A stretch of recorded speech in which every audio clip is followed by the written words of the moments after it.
Good morning, fellow truck drivers. This is Alan Kitzhaber. I am the Overdrive Magazine 2024 Truck Driver of the Year. One of the things we talked about in January when I was announced as the winner for 2024 was exercise program that I have. And I thought maybe I would do a video on it to help explain it a little bit better. This started probably when I was about 60. I'm 66 right now, but when I got to be about 60, I was having a lot of problems with the pains in my shoulders. You know, when you reach your arm up, it was just not comfortable. Pain between my shoulder blades. You've got that steering wheel in your hands all the time, and it just, it's a common complaint that I hear from a lot of truck drivers. So then I finally found a guy named Steve Maxwell. He was involved in jiu-jitsu for many, many years. He owned a gym at one time. He's traveled the world teaching physical fitness. And the thing that he promotes just for general physical fitness, he uses something called the 5 pillars of human movement. That's what he focuses on, which amounts to 7 exercises. The overhead press, the overhead pull, which would be a pull-up, then vertical push, and then the vertical pull, which would be a inverted push-up or Australian push-up. The next would be the core, then the hinge, which would be like a deadlift, and then the squat, which is kind of self-explanatory. And so what I want to do is go through all of those 7 exercises, showing you what I do and talk about each one just a little bit. It certainly has worked well for me. I don't have those shoulder pains. I don't have the pains between my shoulder blades anymore. That's all gone. So it is working. Now what I've got here is in the back, you can see that plywood back there. That is a 72-inch long by 26-inch wide piece of 3/4-inch plywood that I cut out, and I use polyurethane finish to cover it just to make it smooth and keep it clean and so forth. And I just tuck it in between the mattress and the back of the sleeper. And I'm going to pull that out right now. And the reason I did this is because the mattress is just way too soft. You can't do push-ups and sit-ups and other exercises very well when you're sinking into the bed. So the purpose of this is to flatten things out and stores very easily. Then on top of that, I put a yoga mat. And the pull-up bar is actually made out of an old load lock. Just cut it off and hung it up there. It's a little bigger than the pull-up bar you'd find at the gym, but it's lightweight, and that appealed to me. Okay, this is the bracket that I made to rest that load lock in. And you can see there's a nail right there that I drilled a hole in it so it wouldn't spin. And then I have screws that came up from the bottom to hold it in place. Just made out of 2x6s, I believe.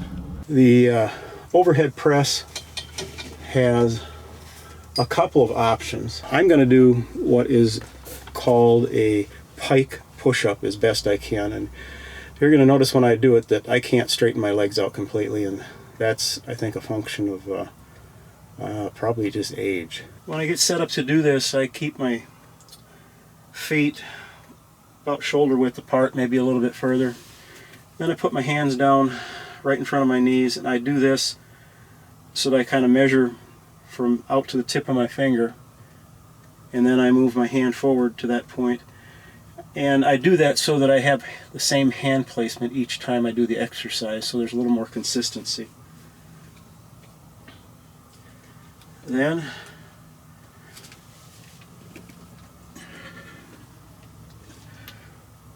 one,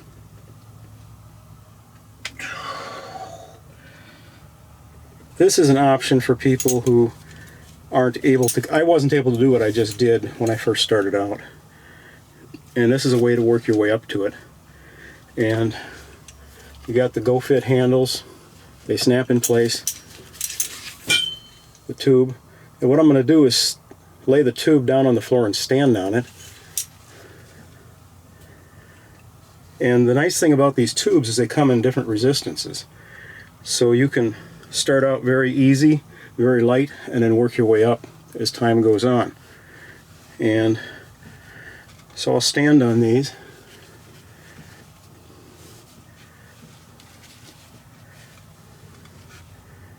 And then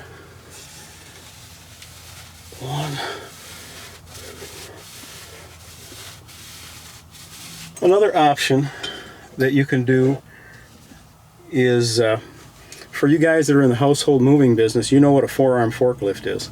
This is it rolled up. And what it's used for is moving furniture. And it has, within the strap, there's loops here, another loop here, another loop here. That way you can have, it's adjustable. And they found that for people who are on the go for physical fitness, these work really, really well.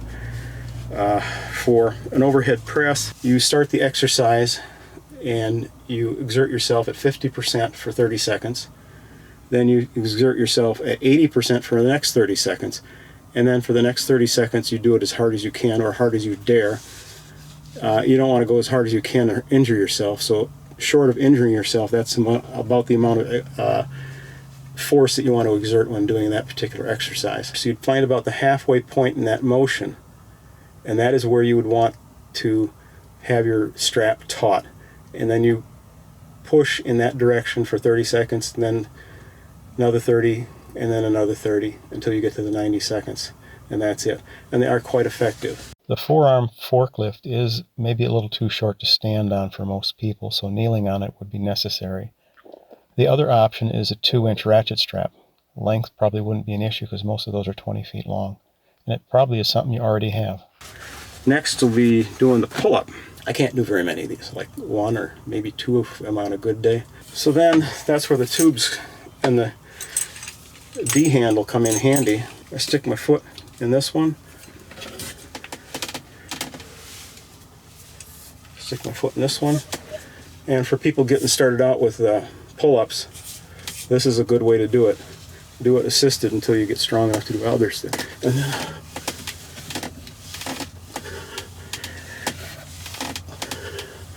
another thing you can do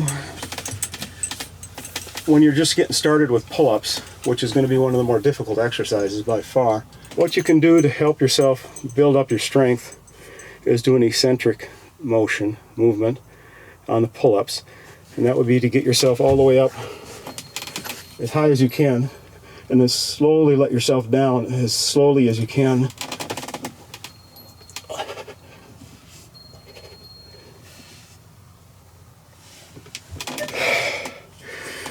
Well, I hope you get the idea on how that works.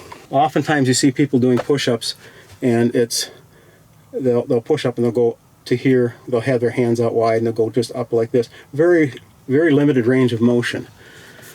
That's better than nothing, I grant that. But a full range of motion means that you do a push-up, you bring yourself down so your chest is touching the mat or the floor, and then another full extension out. If you can do 20 push-ups the other way, the first way I showed, you'd probably only be able to do about 8 or 10 of the full range motion ones. When I'm doing the push-up, instead of having my hands out like this, I have my hands in close. It's actually better for your joints, it builds more strength, and they are harder to do.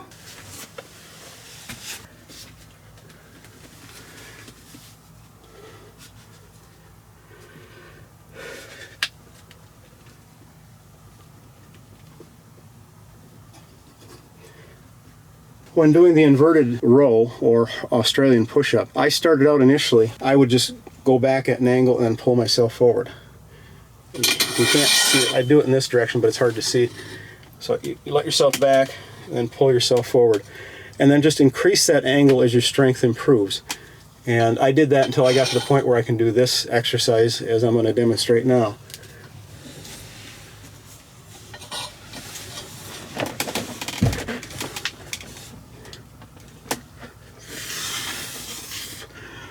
That really, really helps between the shoulder blades. As we're driving, we got our arms out here like this, and we're stretching those muscles back there, and we're kind of hunched over a little bit in a lot of cases. And that really helps to strengthen those muscles there.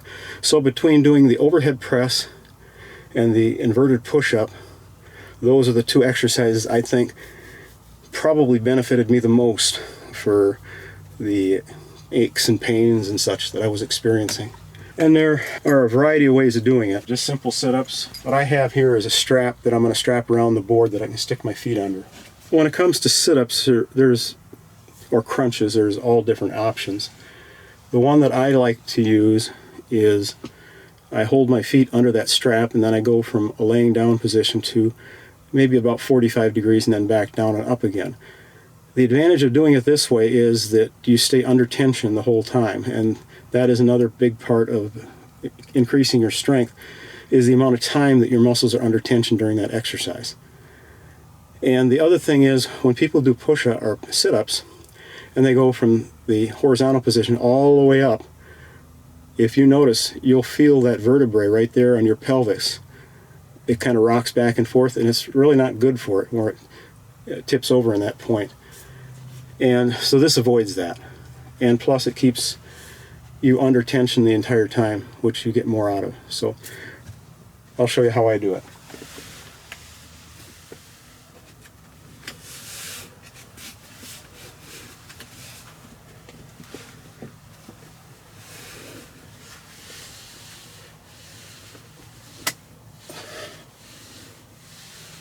Now I'm going to move the strap forward and do the hinge.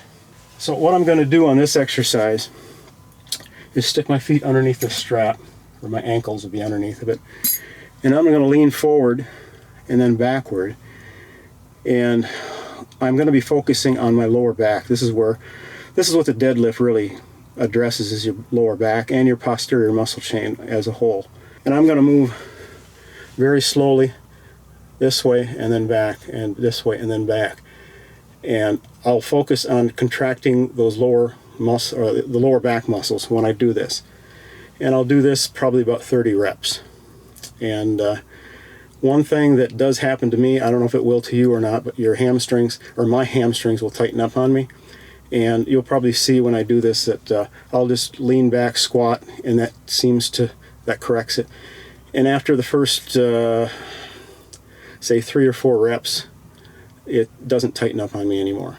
So I don't know if that's just me or if that's something other people will experience, but if you do experience it, you'll know how to deal with it.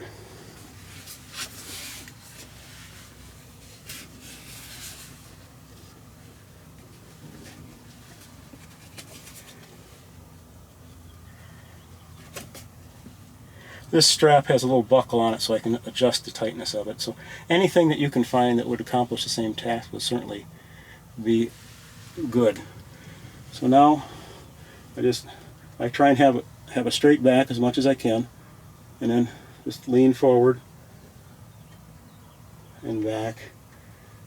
And I start out slow. I don't get real carried away because I don't want to pull a muscle. There's 2. Now my hamstrings are tightening up on me a little bit. I just squat down like this and then go back. That seems to take care of the problem. Here's an example where the forearm forklift can come in handy for doing a hinge. Here you can stand on the strap, which you can't see real well from where you're at. Unfortunately, I'm a little restricted as far as camera angle options inside the truck. But here it is on either side of me. And you just reach down, grab onto that strap at that point, that midpoint, and then you pull up on it, do your 30 seconds at 50, 30 seconds at 80, and then as much as you dare. And you will be surprised at what it does to your muscles. These are effective exercises, and there are some people this is all they do. And all you need is a strap. Doing any kind of squat is better than nothing, but having a full range of motion is going to be best. In other words, getting your rear end down as low as it can go. And as you go down, try and keep your back straight as you can. And that means I lean back to the point where I'm almost going to fall over backwards. It's a lot more difficult that way than just leaning forward and doing them. But when you're just getting started, that may be all you can do. And if you want to add weight with a weight vest or something like that, you can. And one of the advantages of all these exercises that I'm doing is it doesn't take a lot in the way of materials or weight. Hopefully you can see, but I'm going to start. Usually I do about 10 to 15 of these, and then that's about it. But here we go.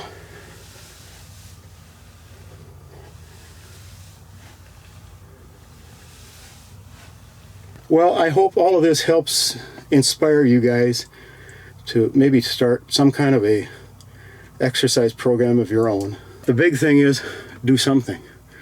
Otherwise your body will suffer. This is what I did, and it's worked for me. I'm certainly in a lot better condition than I otherwise would be. So I hope you guys enjoy this. And if you have any questions, comments, or concerns, just leave a note in the comments, and I'll try and get back to you as soon as I can.